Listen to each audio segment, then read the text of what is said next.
Alright guys, welcome to the Hamilton Throwdown number 1. This is our first workout. So judging by the number of emails and messages I've received, there's a few anxious people about this one, but we'll break it down. And listen, if you have any questions after this, make sure you message me, because we want to make sure we're very, very clear on what's going to be happening. But WOD number 1.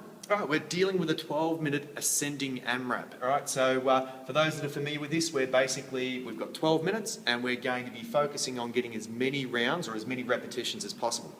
Now each round, it's going to consist of 7 thrusters followed by 15 calories on the rower. Upon finishing the 15 calories, you go back and you do another 7 thrusters, but it's an ascending AMRAP. So what that means is that we're going to be increasing in the weight.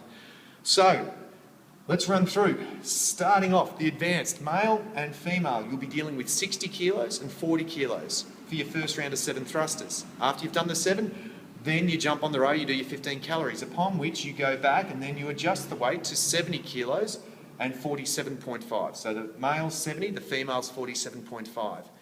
Repeat that process. The next weight is 80 and 55. The next weight after that is 90 and 62.5. So that's the progressions for the male and the female in the advanced. For the intermediate, we're dealing with 40 and 30 kilos, 50 then 35, 60 and 40, 70 and 45, and so on. And so the progressions will continue at that exact ratio until time runs out. Now for those, for the handful of masters that we've got going, your weights start off at 35 and 25, 45 and 30, 55 and 35, 60 and 40. Now, so as you can see, that it'll just continue on until either time runs out or you'll be in a situation where you've hit your maximum thruster weight, in which you are unable to thrust to the full 7. So what's the way the scoring's going to work on this one is that the number of thrusters that you complete is your end score. All right, so only the thrusters count. Now, in the event that, let's say hypothetically, for an advanced male competitor, 70 thrusters, you can just claw out 7 of those at 70 kilo. The proposition of 80 is too much. What that means then is we flick over to tie-break mode. And what you want to do then is use the remainder of your time to accumulate as many possible calories as you can.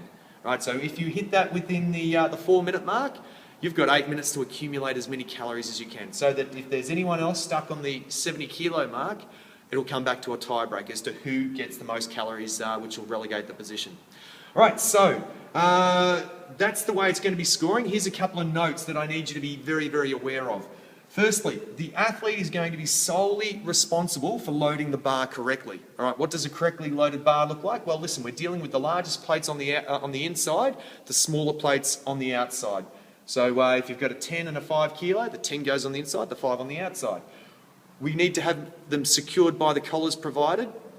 We also, we're putting some masking tape or some electrical tape down on the floor, in which the weight plates, when you start and finish your sets, they need to be positioned between those markers. All right, so you'll be pulled up if there's any lifts that are executed in which the plates haven't, the bar hasn't started in that position or finished in that position. All right. Now, in terms of the rower, the athlete is again solely responsible for making any rowing adjustments. So we need to make sure that the damper setting is on 5. We need to make sure that in between each and every effort that the monitor has been reset. We also need to make sure that after you finish the row, the handles are not replaced and the feet remain strapped in until the full 15 calories have been completed.